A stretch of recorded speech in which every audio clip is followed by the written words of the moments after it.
maso ye narogejwe, uwarurushye yararutse, jye wari wanduye narakeshejwe, yampagurukije ku ntebe y'igisuzuguriro, angenera umwanya mu byicaro by'abanyacyubahiro. Mbonye kudahemuka nyuma y'uko mbambiwe ibyari bindemereye, Gorigota niho byasigaye. Mbonye kudahemuka nyuma y'uko mbambiwe ibyari bindemereye, Gorigota niho byasigaye. Mbonye kudahemuka nyuma y'uko mbambiwe ibyari bindemereye, Gorigota niho byasigaye. Imana yacu si bayari, si dagoni nibeshya, ingabo zayo ntizitsindwa, ntizineshwa n'inyembaraga. Imana yacu si bayari, si dagoni nibeshya, kandi ingabo zayo ntizitsindwa, ntizineshwa n'inyembaraga.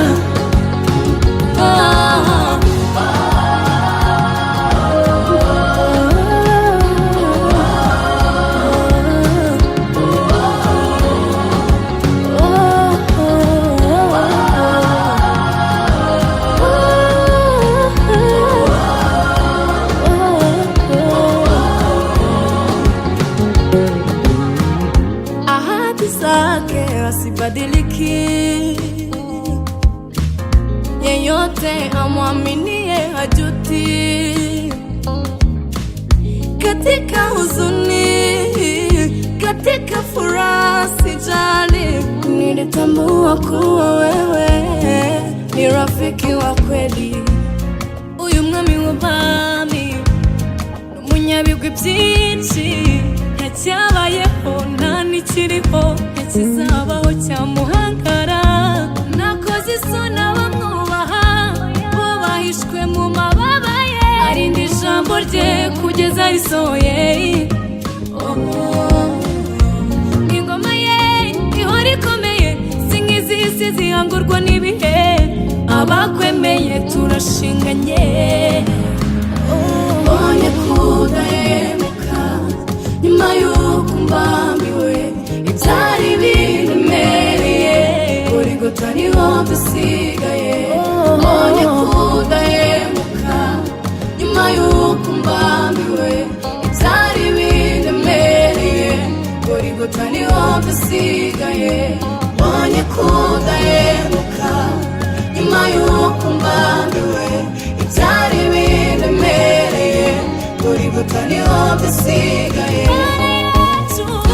Imana yacu si bayari, si dagoni nibeshya, ingabo zayo ntizitsindwa, ntizineshwa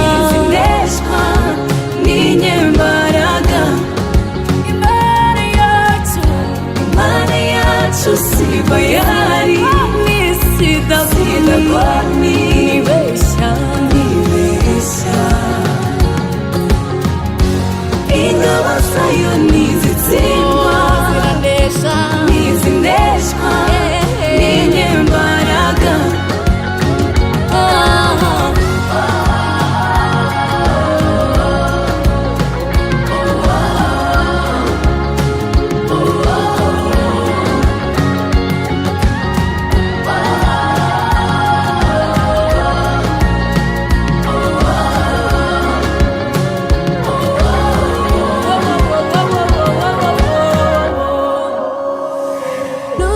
Amasezerano imvura y'imigisha iratagwa, nuve mu masezerano imvura y'imigisha iratagwa iratagwa iratagwa nuve mu masezerano imvura y'imigisha iratagwa iratagwa iratagwa nuve mu masezerano imvura y'imigisha iratagwa iratagwa iratagwa nuve mu masezerano imvura y'imigisha iratagwa iratagwa iratagwa nuve mu masezerano imvura y'imigisha